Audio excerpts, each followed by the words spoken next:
வணக்கம் மக்களே! நான் உங்க கோகுல். டிவிகே கட்சியில ஒரு முக்கியமான ஒரு பொறுப்புல இருக்கக்கூடிய ஒரு நபர் தான் ஆதவ் அர்ஜுனா அவங்க. அவர் ரீசென்ட்டா சென்னை ஆர்கே நகர்ல வந்து மேடையில மைக்க புடிச்சு பேசியிருந்தாரு. அந்த சமயத்துல அவர் வந்து நெறைய விஷயங்கள வந்து ஓப்பனா போட்டு பேசியிருந்தாரு. அந்த விஷயங்கள் தான் இப்ப சோசியல் மீடியால பயங்கரமா பேசுபொருளா இருக்குங்க. அதாவது டிவிகே தலைவர் விஜய் அவர்களுடைய ஜனநாயகன் படம் எதற்காக ரிலீஸ் ஆகல அப்படிங்கின்ற ஒரு விஷயத்த பத்தி அவர் வந்து சொல்லியிருக்காரு. அது எல்லாத்தையும் பத்தி தான் உங்ககிட்ட ஒன் பை ஒன்னா நான் இப்ப வந்து பேசப் போறேன். முதல்ல ஆதவ் அர்ஜுனா அவர்கள் வந்து அந்த மேடையில வந்து என்ன பேசியிருந்தார்ன்னா, அதாவது விஜய் அவர்கள் வந்து மதசார்பற்ற ஒரு அரசியல வந்து விரும்புறாரு. அவர் வந்து கூட்டணி வச்சு ஒரு அரசியல பண்ணணும்னா, அவர் வந்து எப்பயோ சிஎம் கேண்டிடேட்டா வந்து போயிட்டு இருப்பாரு. அதை வந்து ஒத்துக்குவதற்கு வந்து டெல்லியும் ரெடியாக இருந்துகிட்டு இருக்கு.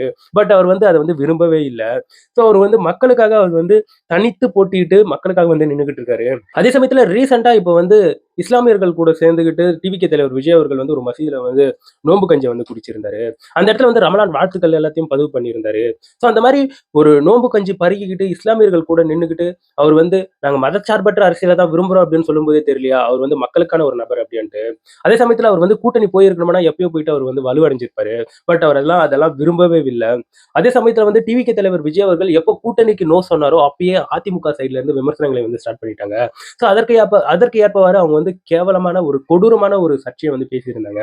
அது என்னன்னா அதிமுக சைட்ல இருந்து என்ன ப்ளேம் பண்றாங்கன்னா விஜய் அவர்களை பார்த்து, அதாவது கரூர் ஸ்டாம்பீடின் போது அந்த இடத்துல வந்து ஜனநாயகன் ஷூட்டிங் வந்து எடுத்திருப்பதாக அவங்க வந்து விஜய் அவர்களை பார்த்து ப்ளேம் பண்றாங்க அப்படின்ட்டு ஆதவ் அர்ஜுனா அவர்கள் வந்து அதிமுக மேல இப்போ குற்றம் சாட்டியிருக்காரு.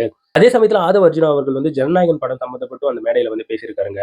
அதாவது விஜய் அவர்கள் கூட்டணிக்கு சென்றிருந்தார்னா, பிஜேபி கூட கூட்டணிக்கு சென்றிருந்தார்னா, அவருடைய படமான ஜனநாயகன் படம் எப்பயோ ஜனவரி 10ஆம் தேதியே ரிலீஸ் ஆகி கிட்டத்தட்ட 1000 கோடி, 1500 கோடிய வசூல் எடுத்து அவர் வந்து சம்பாதிச்சு போயிட்டே இருந்திருப்பாரு.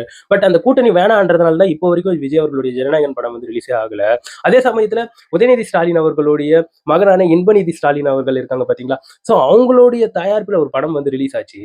அந்த படம் வந்து ஹிந்தி திணிப்புக்கு எதிராகவும், இருமொழி கொள்கைக்கு எதிராகவும் இருந்தாலும், பட் அத வந்து ஒன்றிய அரசு அத வந்து எதுவுமே பண்ணல. இதிலேயே தெரியுது பாருங்க, அவங்க வந்து யார எதிர்க்கிறாங்க, யார விரும்புறாங்க அப்படின்கின்ற ஒரு பாணியில ஆதவ் அர்ஜுனா அவர்கள் வந்து பேசியிருக்காருங்க. அதே சமயத்துல டிவிகே தலைவர் விஜய் அவர்கள் வந்து மதசார்பற்ற ஒரு அரசியல தான் விரும்பிக்கிட்டு இருக்காரு. இப்படின்ட்டு டிவிகே உடைய தலைமை பொறுப்புல இருக்கக்கூடிய ஆதவ் அர்ஜுனா சென்னை ஆர்கே நகர் தொகுதியில வந்து பேசும்போது இந்த மாதிரியான வார்த்தைகள் எல்லாம் பதிவு பண்ணியிருந்தாருங்க. இதை பற்றி நீங்க என்ன நினைக்கிறீங்க? என்னுடைய கமெண்ட் செக்ஷன்ல பதிவு பண்ணுங்க.